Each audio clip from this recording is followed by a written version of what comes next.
Today we have Professor R.P. Tulsian, former faculty, Delhi University. At present, he is chairperson, Committee for Promotion of Financial Literacy, University of Delhi. Sir has been felicitated for exemplary services rendered for the professional growth by NIRC of Institute of Company Secretaries of India. Tulsian sir, सबसे पहले तो मैं आपसे ये जानना चाहूंगी कि आप दिल्ली यूनिवर्सिटी फाउंडेशन से कैसे जुड़े और आपको इसके बारे में कैसे पता चला? सवाल आपने बहुत अच्छा पूछा है कि इंसिडेंटली वीसी सर से मेरी कई बार बात होती थी कि हमें दिल्ली यूनिवर्सिटी के लिए कुछ करना चाहिए। मुझे बहुत अच्छा लगा कि 100वीं साल पर ये फाउंडेशन बनाने की घोषणा उन्होंने कर दी और इसे कंपनी के रूप में सेक्शन 8 कंपनी के रूप में बनाकर मूर्त रूप भी दे दिया। तो ये मैं समझता एक बहुत बड़ा गुड गवर्नेंस का एग्जाम्पल भी है दिल्ली यूनिवर्सिटी में कि जो कहा गया वो कर दिया गया। मेरी तो क्योंकि पहले से इच्छा थी इसके जन्म होने से पहले ही, तो और मैं समझता हूँ कि आई वाज द फर्स्ट और second person to contribute to the cause of the foundation और मुझे इस बात पर बड़ा गर्व है। मुझे बहुत अच्छा लगा कि मैं इससे तुरंत जुड़ पाया। तो आपका ओवरऑल एक्सपीरियंस फाउंडेशन का कैसे रहा जब आपको लगा कि आपने ये विचार साझा किया था वीसी सर के साथ और आप इसके एक एंडोलमेंट फंड डोनर के रूप में भी आए?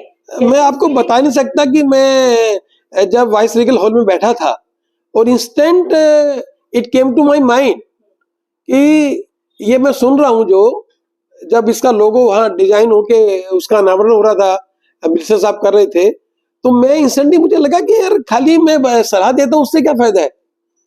आई should do something, only then I should talk, only talking will not help. और मैंने तुरंत वीसी साहब को इमीडिएटली वहीं पर ऑन दी इंस्टेंटली मैंने कंट्रीब्यूशन दिया। मुझे लगा कि ये राइट टाइम है, सिर्फ बातें मत कीजिए, कुछ करके जाइए और मैं करके गया। मुझे बहुत अच्छा लगा।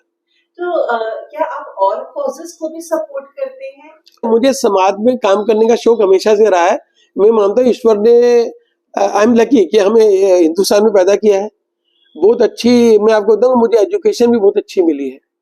दुनिया के उन स्कूलों से मैं पढ़ा हूँ जिस पर पढ़ना लोगों के लिए सपना था। मैं भिवानी के वेस्ट हाई स्कूल से पढ़ा, वेस्ट विद्यालय स्कूल, अनडिवाइडेड पंजाब में था वो, अब हरियाणा बन गया भिवानी में। मैं वहाँ पढ़ा। उसके बाद मैं दिल्ली में आया, तो दिल्ली में मैं चांदनी चौक में रहता था और आप समझिए मैं 9 पैसे महीने के स्कूल में पढ़ा हूँ। 54 पैसे 6 महीने की फीस हम देते थे मारवाड़ी स्कूल में। एक चांदनी चौक में कपड़े के कटरे के अंदर था और हम वहाँ पढ़कर आते थे। उसमें अचानक आग भी लग गई थी, फिर वो नया बना।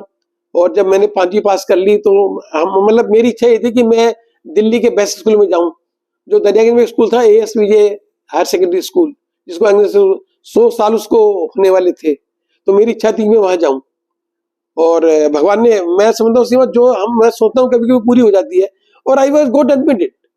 लेकिन वो एक प्रॉब्लम थी, मैं हिंदी मीडियम से आया था और वो इंग्लिश मीडियम में 6ठी क्लास से शुरू हो रहा था और लेकिन वो थ्रू हो गया और 11वीं हमने पास कर ली 1971 में। जब पास की तो मेरी इच्छा ये थी कि मैं दिल्ली यूनिवर्सिटी के किसी कॉलेज में जाऊं, वहां से BA BCom करूं। लेकिन उसमें भी इच्छा और थी, इच्छा बहुत आदमी बड़ी रखता है। इच्छा ये थी कि श्री राम कॉलेज में एडमिट हूं और मैं 31 मई 1971 को अपने एक सर्टिफिकेट लेकर कॉलेज के गेट पे पहुंचा। ताला बंद था बाहर से, एक आदमी अंदर जा सकता था और बाहर खड़े थे 2 लोग, एक अरुण जेटली और एक श्रीराम खन्ना। तो अरुण जेटली ने कहा कि यार तुम्हारा नाम क्या है? मैं राजेंद्र तुलसियान। ठीक है, तुम एक काम करो, तुम यही फार्म भर दो। मैं कि नहीं, मुझे एक फार्म रामजस कॉलेज में भरना है। बोला मार्कशीट दिखाओ। मार्कशीट देख के कहता है नहीं यार तू वहां मत जा, तेरा यही हो जाएगा। बस वो दिन था, मैंने पूछे मिल के नहीं देखा और श्रीराम कॉलेज में एडमिशन हो गया। आज 50वीं वर्षगांठ बना रहा हूँ इस बात की कि मैंने, हाँ 50 मेरी नहीं, श्रीराम कॉलेज में पढ़ने की, श्रीराम कॉलेज में पढ़ने की, हाँ। Your association with, yes. तो ये मेरी 50 साल से ऊपर की एसोसिएशन हो गई है। तो और मुझे तो दिल्ली विश्वविद्यालय को मैं ऐसे व्यक्ति से बात कर रहे हैं जो 50 साल से दिल्ली विश्वविद्यालय से जुड़ा हुआ है। That is more than 50 years, 53, 54 years now. Amazing. तो मुझे वो एक्सपीरियंस बहुत अच्छा लगा। उसके बाद मैंने यहीं दिल्ली यूनिवर्सिटी से LLB की कैंपस लॉ सेंटर से, फिर मैं इंस्टीट्यूट कंपनी सेक्रेटरी का मेंबर बना 1980 के अंदर ही। वहां भी मैंने एक प्रोफेशनल कोर्स किया। वहां पर एक कंपनी सेक्रेटरी बेनिफिट फंड था, क्योंकि आपने एक सवाल पूछा था कि फाउंडेशन से जुड़ने का क्यों शौक हुआ। हाँ। तो वो सीमा में वो जो फंड है वो कंपनी सेक्रेटरी को 10 लाख रुपए की हेल्प करता है किसी मेंबर के अनटाइमली डेथ होने पर। तो मैंने कहा मुझे प्रोफेशनल काम नहीं करना है, मुझे सोशल वर्क में जुड़ना है। तो मैं उसमें जुड़ा और मुझे आज जुड़े वहां 30 साल 40 साल हो गए। हम 15,000 लोगों को सर्व कर रहे हैं इसके अंदर। कोविड में हमने बहुत लोगों को सर्व किया इस काम के लिए। तो मुझे एक जुड़ा हुआ था, तो मुझे लगा दिल्ली यूनिवर्सिटी में मैं क्यों नहीं करूँ ये काम। और वीसी सर से अच्छा कोई व्यक्ति नहीं होता जिसको मैं बताऊं ये बात। और मुझे बड़ी खुशी है कि वो चीज पूरी हुई और फाउंडेशन आज अपनी हाइट पर है, बहुत डेली नई हाइट ले रहा है, नया काम कर रहा है। और मैं इस बहाने जो दिल्ली यूनिवर्सिटी ने मुझे दिया है, जो श्री राम कॉलेज ने मुझे दिया है, जो मेरे दोस्तों ने यहाँ रहते मुझे दिया है, उसका कुछ ऋण में उतार सकूं। मैं अपने जीवन की एक ऐसी घटना आपको बताना चाहता हूँ जो मतलब कहूंगा कि मुझे उससे बड़ी घटना कोई याद नहीं है। 1971 में मैंने श्री राम कॉलेज में एडमिशन लिया BCom ऑनर्स में। और उन दिनों न तो मोबाइल होता था और टीवी भी बहुत कम घरों में होता था और टेलीफोन भी कम घरों में होता था। तो उन दिनों हमने इलेक्शन लड़ा, मैंने वहां दिल्ली हिंदी साहित्य सभा का, और मैं वहां का सेक्रेटरी बना। इलेक्शन जितना कोई बड़ी बात नहीं थी, हिंदी सभा का सेक्रेटरी होना। मुझे हिंदी से बड़ा प्रेम था, मैं अभी भी हिंदी में ही बोलता हूँ। इंटरनेशनल कॉन्फ्रेंस के अंदर भी हिंदी में बोलता हूँ। और तो मैंने वहां पर जो हिंदी समाला का अधिवेशन करवाया, उद्घाटन समारोह, उसमें मैंने बुलाया, अब आप नाम सुनेंगे तो हैरान हो जाएंगे। मैंने एक ऐसे व्यक्ति को बुलाया, उसका नाम था पंडित अटल बिहारी वाजपेयी। 1972 की बात मैं आपको बता रहा हूँ। जब हमने उनको बुला लिया, क्योंकि कवि हृदय व्यक्ति थे, अपने भाषण में उन्होंने कविता भी पढ़ी। तो जब मैं उनको वेलकम कर रहा था तो मैंने कहा कि सर मैं आपका बहुत पुराना फैन हूँ। चांदनी चौक के घंटा घर पर मैंने सुबह 4 बजे आपको सुना हुआ है। चांदनी चौक में भी कोई सभा मैंने छोड़ी नहीं जिसमें आप नहीं आए और मैंने सुना हो। मेरी इच्छा है कि आप भारत के प्रधानमंत्री बने। वो कितने जोर से हंसे हैं आप सोच नहीं सकते। और मेरे बैठने के बाद उन्होंने मुझे कहा, भाई आपने ये बात कह तो दी, लेकिन आपको पता है मैं हारा हुआ आदमी हूँ, मैं तो मेंबर ऑफ पार्लियामेंट भी नहीं हूँ। इलेक्शन की बात तो बहुत बड़ी है, मतलब प्रधानमंत्री बहुत बड़ा है। मैं कहा नहीं, मेरी इच्छा है कि आप अगर प्रधानमंत्री हो तो यहाँ कायाकल्प हो जाएगा। 1972 की बात है, मैंने कह दिया, उन्होंने सुन लिया, उन्होंने हंसकर जवाब दे दिया और ये बात खत्म हो गई।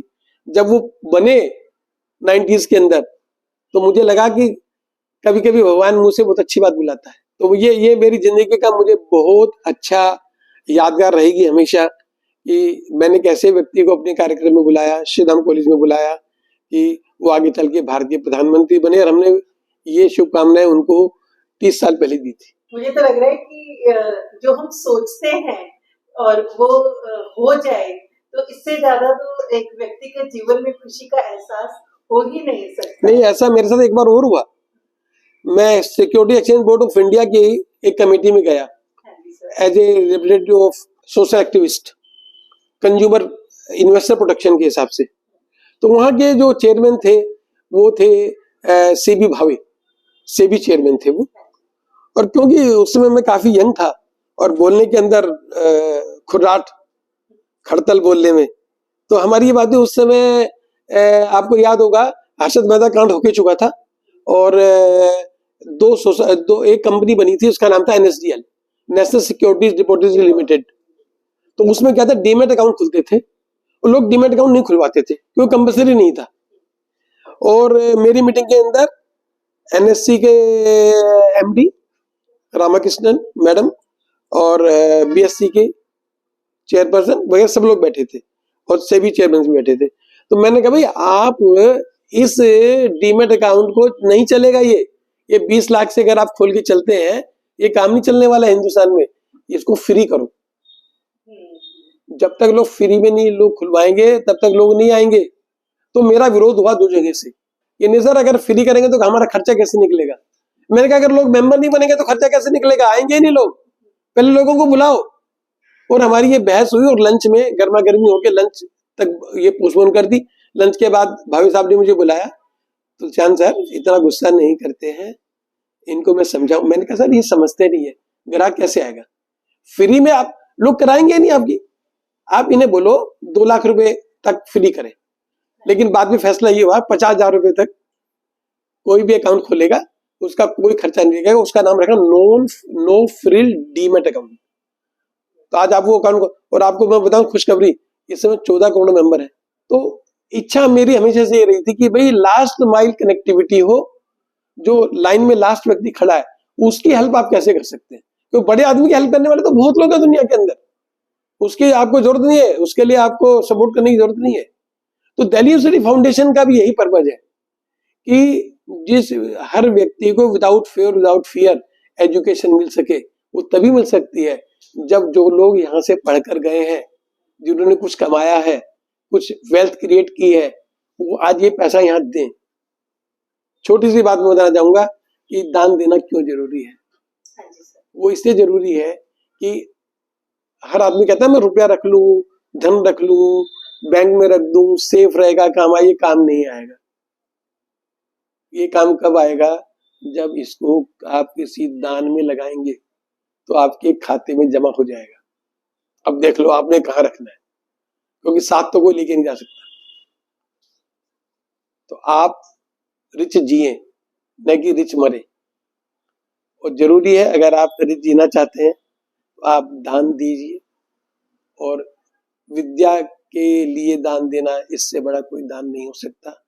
मेरी सबसे कामना, प्रभु से कामना है कि जिसने जिस यूनिवर्सिटी से शिक्षा ली है, हेल्प ली है, वो अपना ऋण उतार के जाए। हमारे हिंदू में तो कहा जाता है कि मरते समय ऋण होके जाओ, कोई ऋण साथ लेके मत जाओ। मैं तो इससे, हालांकि ऋण हम उतार नहीं सकते यूनिवर्सिटी का, लेकिन भाई कुछ तो होगे तो कुछ तो कम होगा, ये मैं सोचता हूँ ऐसा। और भगवान ने, मैं बताऊं सीमा, जो मैंने सोचा है वो हुआ है। भगवान इतना दयालु है, इतना कृपाकारी है कि जो मैं सोचता हूँ, तो मैं सोचता हूँ जैसा मैं सोचता हूँ मेरे कहने से, तो और सोचेंगे उनका भी हो जाएगा। और देने से घटता कभी नहीं। और एक मेरा निवेदन हो रहा है कि ये दान हम कैसे करें, क्योंकि अगर ये होता कि अब इनकम नहीं है, इतना इनकम, मैं कहता नहीं, इनकम का मत सोचिए। जब इनकम आए उसमें से कुछ परसेंटेज निकाल कर रख दो दान के लिए, तो दान देने में कभी परेशानी नहीं आएगी। आपको अगर 10,000 5,000 रुपये कमाई हुई है, उसमें से 50, 100 रुपए, 200 रुपए, जो भी आपका मन करे, वो बताओ मत किसी को भी, वो निकाल के रखते जाओ। जिस दिन देना होगा उस दिन हल्का लगेगा। और अपने मन में ध्यान कर लो कि मैं जो कमाई करूंगा इसमें से मैं दूंगा। जैसा मैं करता हूं मैं आपको बता रहा हूं, और मुझे इसमें कोई घाटा नहीं हुआ, बल्कि जितना दिया है उससे कई गुना मेरे पास आया है। तो ये तो विन विन सिचुएशन है।